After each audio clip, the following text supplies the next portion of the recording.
Bom, então, estamos aí, estamos gravando mais uma aula de recursos. Desta vez, nós vamos falar sobre a aula de tudo que você queria saber, sobre os recursos trabalhistas e nunca teve coragem de perguntar. É uma das aulas importantes porque muitos de vocês trabalham na seara trabalhista. Então nós falamos muito de processo penal, de processo civil e agora a gente vai falar um pouco de processo do trabalho. Então, mais uma vez, vou ficar aqui no cantinho, né, para não atrapalhar.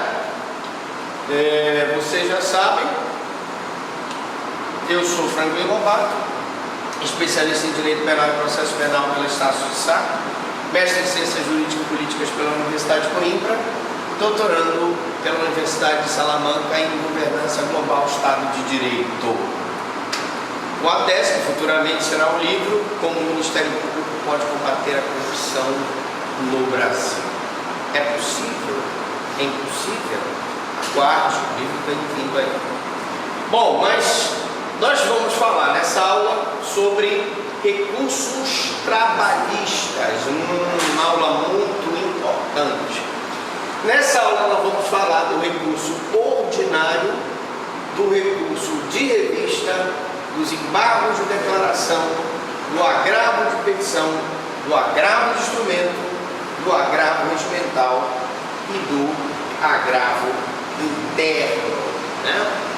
Então vamos então falar sobre recursos trabalhistas.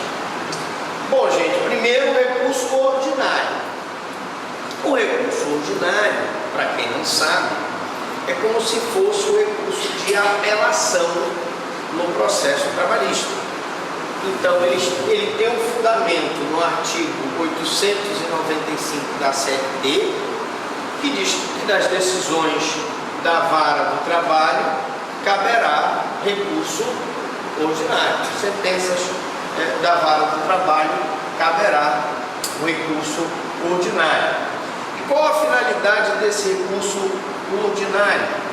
A finalidade é atacar decisões finais, terminativas ou definitivas desfavoráveis no âmbito do processo trabalhista, do processo laboral.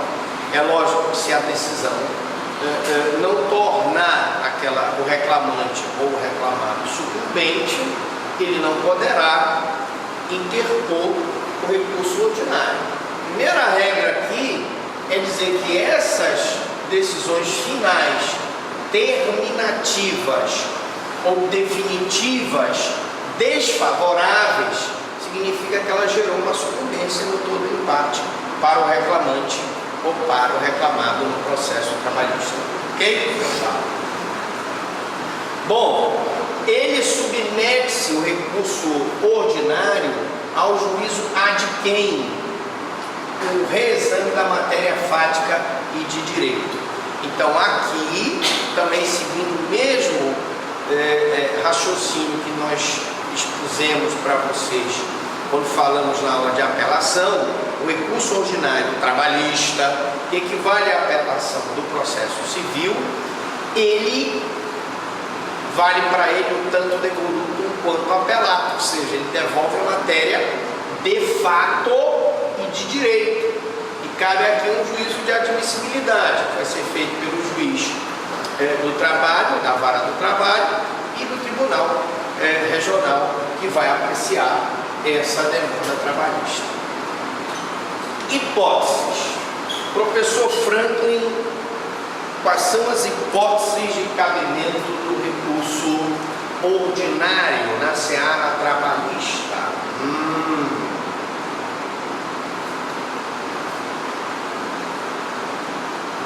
Elas estão aqui previstas no artigo 895 da CLT.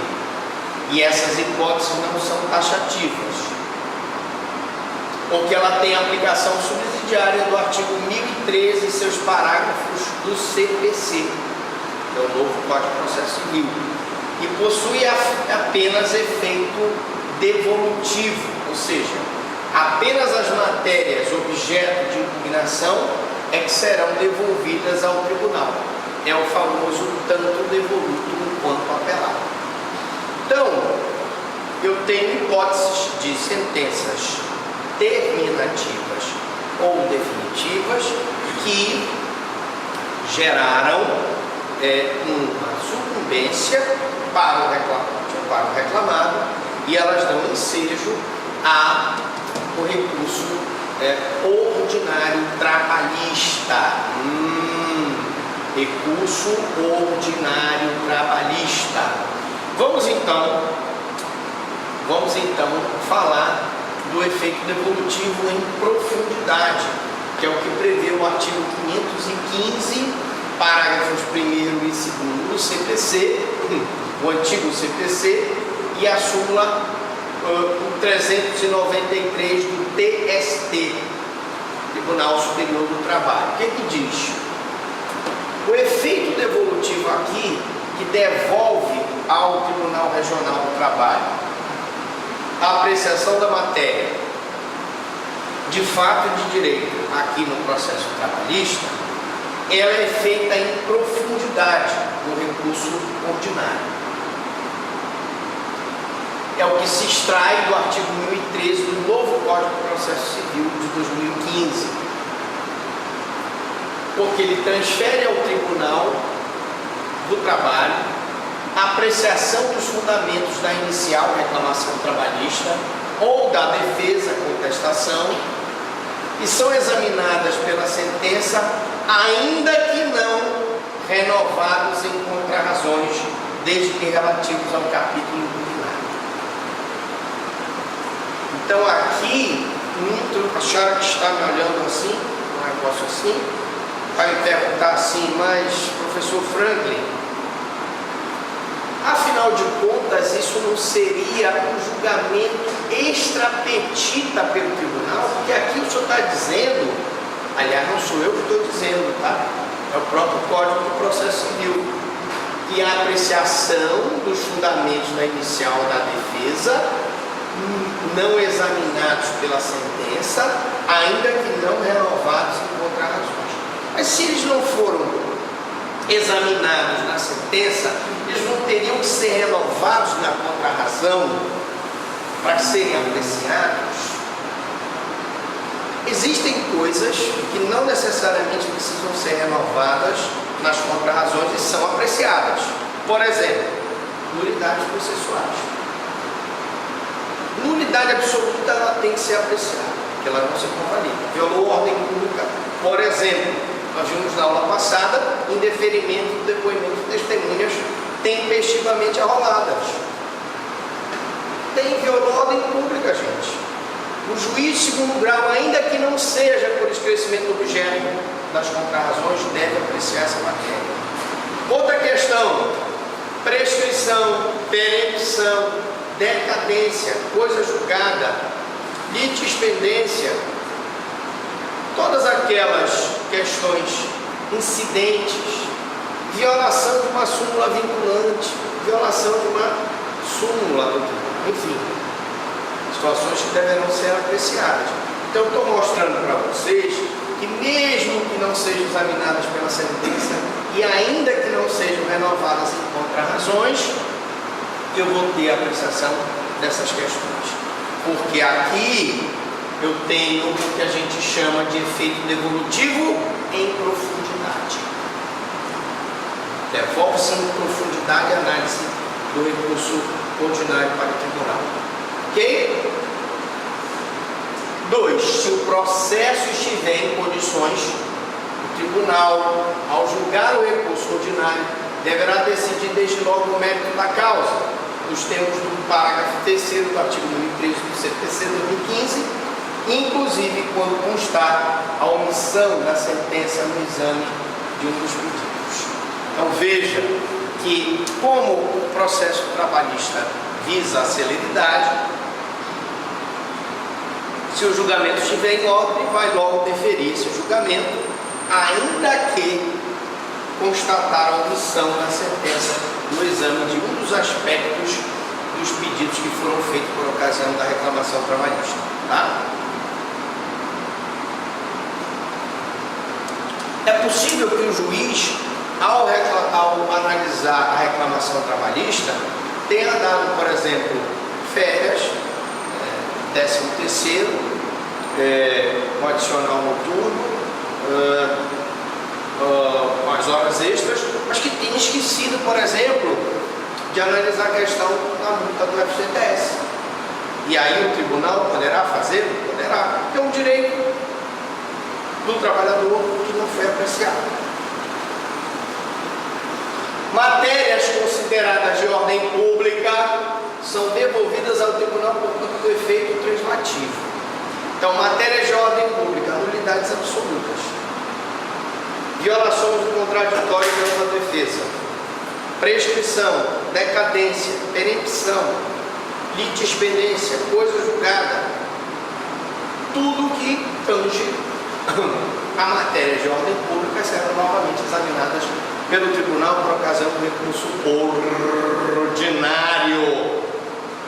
Não se sujeita à preclusão enquanto não houver o trânsito em julgado. Então isso não preclui esse exame dessas matérias enquanto eu não tiver o trânsito em julgado, então a sentença que foi decidida, que não cabe mais nenhum tipo de recurso. Efeito expansivo, 1036, parágrafo 5º do CPC. Repare que eu já estou adequando o processo do trabalho ao novo Código de Processo Civil. Nos casos de extinção do processo sem julgamento do mérito, extinguir a reclamação trabalhista sem julgar o mérito. O tribunal pode julgar desde logo a lide se a causa versar de questão exclusivamente de direito e de imediato será colocada em julgamento. Isso também veio com o Código de Processo Civil novo, aquela celeridade no julgamento. Se é uma questão eminentemente de direito, não tem matéria de fato, não tem prova, eu vou logo julgar a lide, julgamento imediato da lide. É o que nós chamamos de efeito expansivo.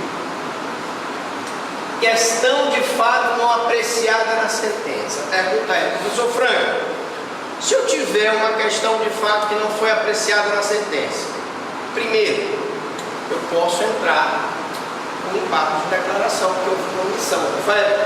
Cabe embargo de declaração no processo trabalhista? Sim. Qual o prazo? 5 dias. O mesmo, vamos ver já ele aqui. Só estou antecipando.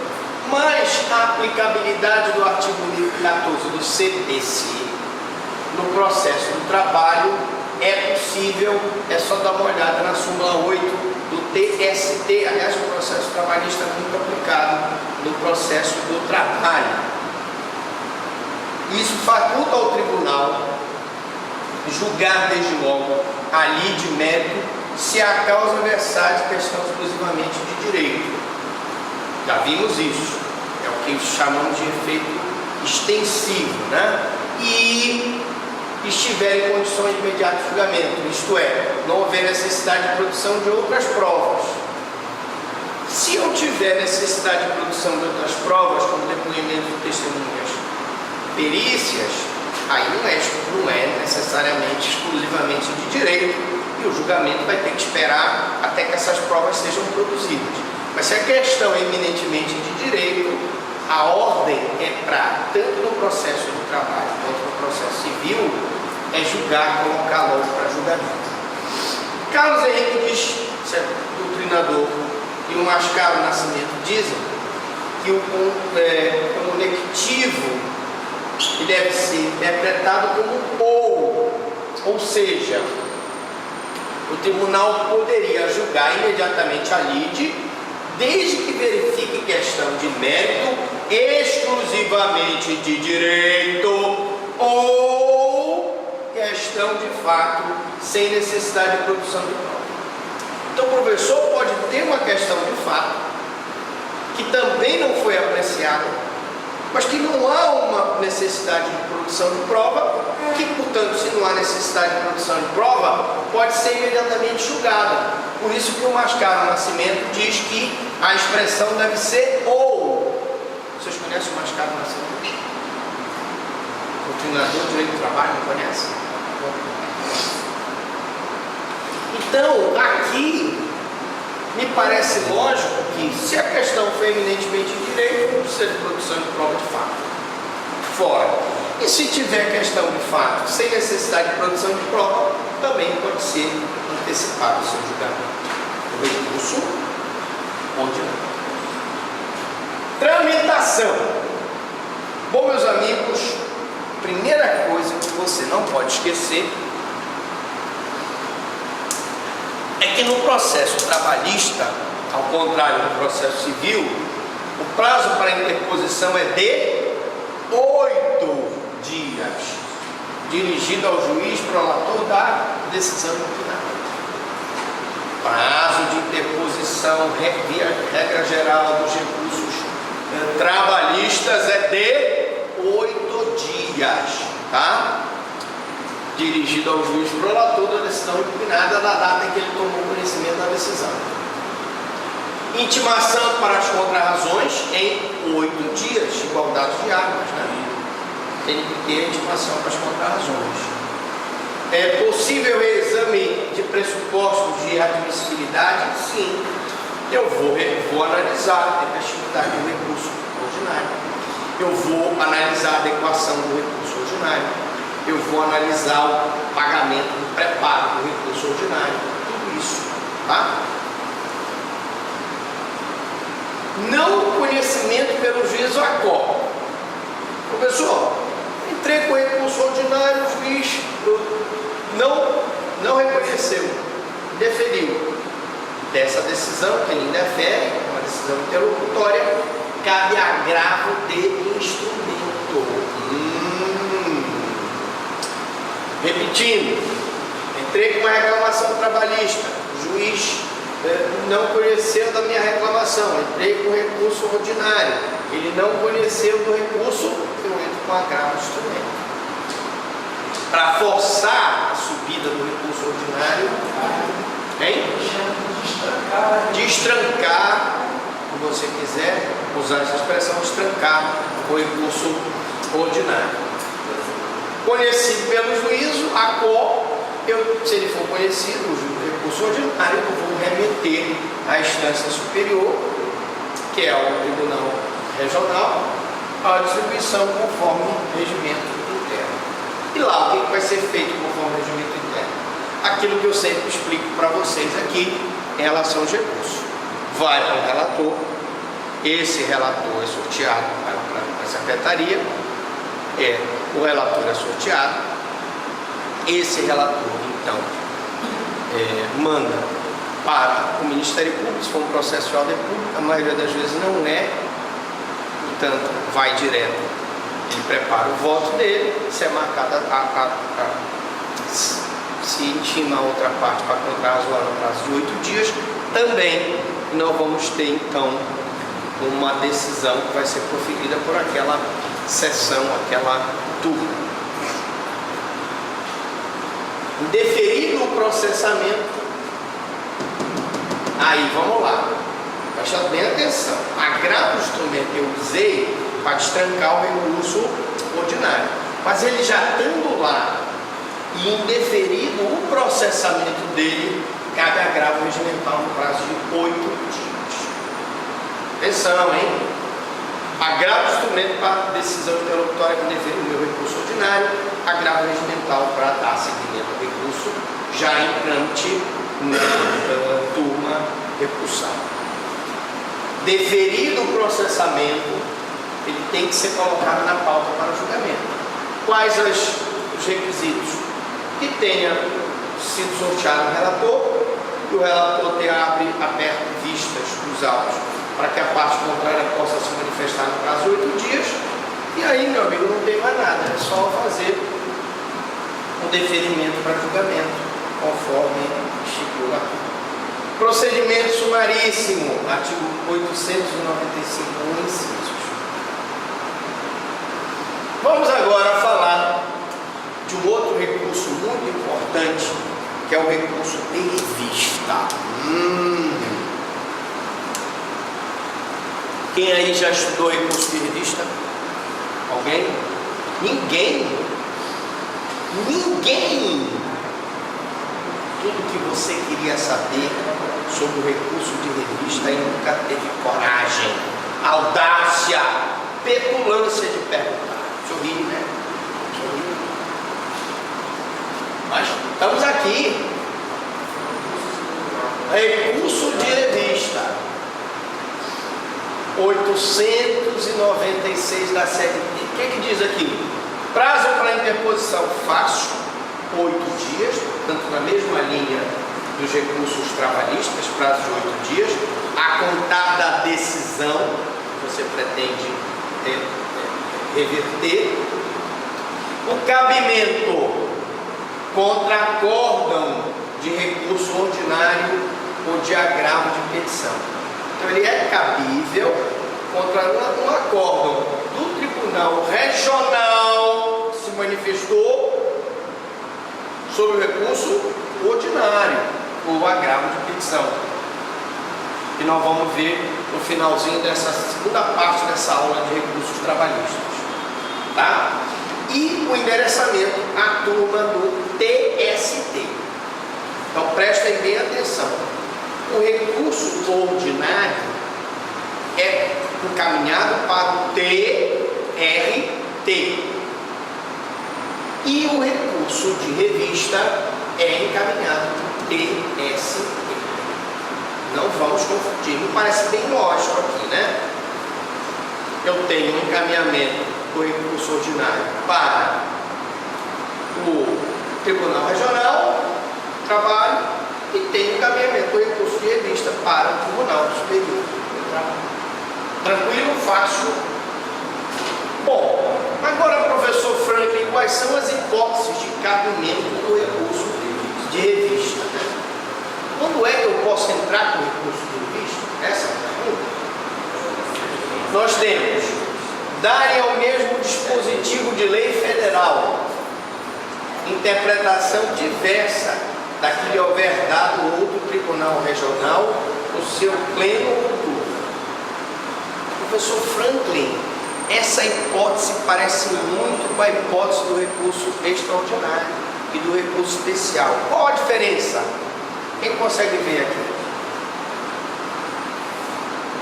Qual a diferença dessa hipótese para a hipótese que eu expliquei na aula de recurso especial e para a hipótese que eu expliquei na aula de recurso extraordinário?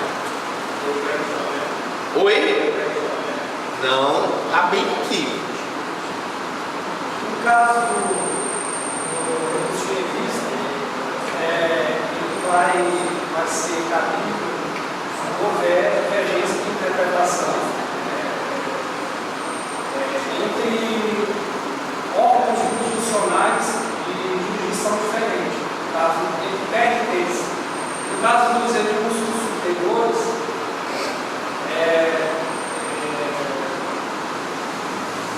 o recurso especial do recurso extraordinário seria, pelo menos, a conferir divergência de interpretação em relação aos tribunais. A resposta está exata, é isso mesmo. Na hipótese de interpretação da lei federal, faltou tu dizer o seguinte: diversa da que houver dado outro tribunal regional do trabalho. Não estamos falando de processo trabalhista. Quando a interpretação da lei federal for dada por outro tribunal regional do trabalho, no seu pleno, na sua turma, divergente, qual é a nossa região aqui? É a 8ª região, certo? Se eu tiver uma outra região que der uma interpretação divergente da que deu a 8ª região, nós vamos ter aqui o cabimento do recurso de revista. E não se trata de recurso especial, que não é interpretação da lei infraconstitucional, e nem se trata de recurso extraordinário, porque não é uma lei, uma violação da lei, da interpretação da lei constitucional, da lei dos dispositivos da Constituição. Todavia, essa interpretação, que nesse primeiro momento cabe o recurso de revista. Se essa interpretação violar norma infraconstitucional, cabe também o recurso especial.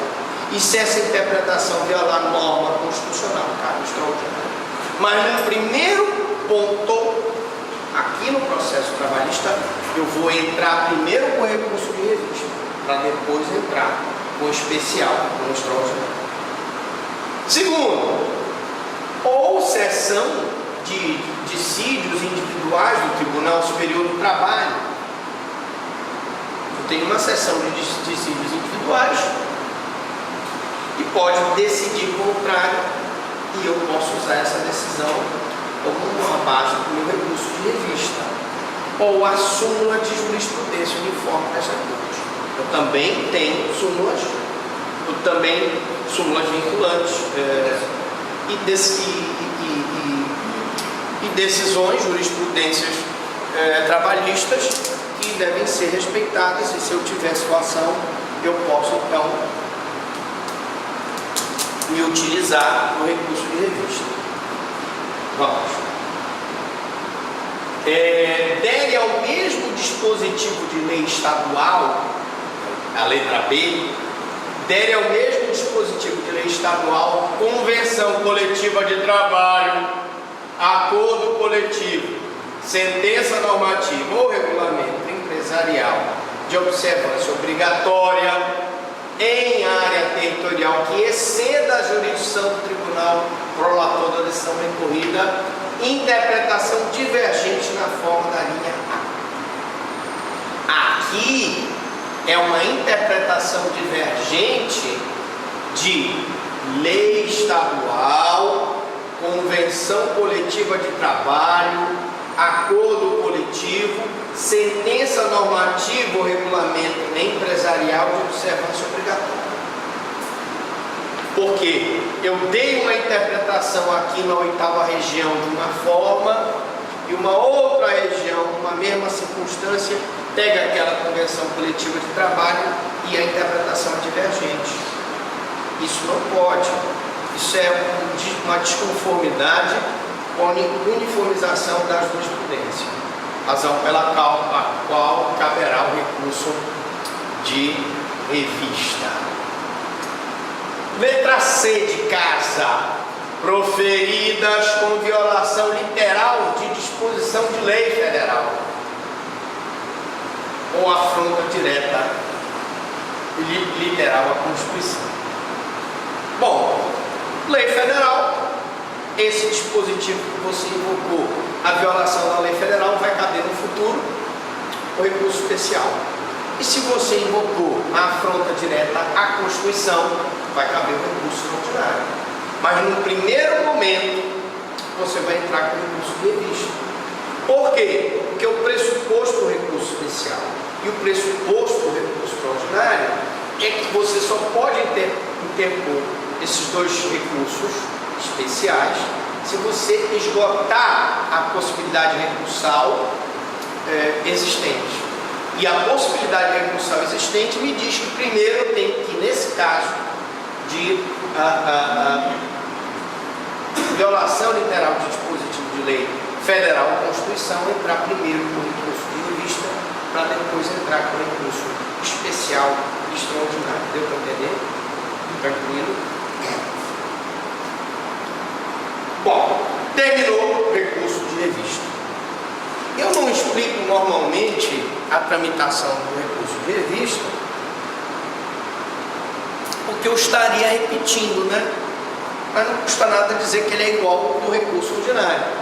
Eu vou ter uma distribuição para a secretaria soltar um sorteio de um relator, esse relator abre vistas à parte contrária para contrarrazoar no prazo de 8 dias, porque todos os recursos trabalhistas são 8 dias, com exceção do embargo da declaração, que nós vamos ver que o prazo dele é de 5 dias, tá? E contrarrazoado, não havendo necessidade de se colocar com vistas ao Ministério Público, e ao Ministério Público do Trabalho tem uma participação pequena nesse tipo de recurso, só quando há questão de ordem pública, por exemplo, a questão de escravidão, etc., será colocado em pauta e aquele voto do relator será apreciado por aquela sessão noturna. Tá? Então, basicamente, o trâmite é esse. Embargos de declaração. Preste atenção. Meu amigo, você que está assistindo a aula, lembre-se, nós vimos embargos de declaração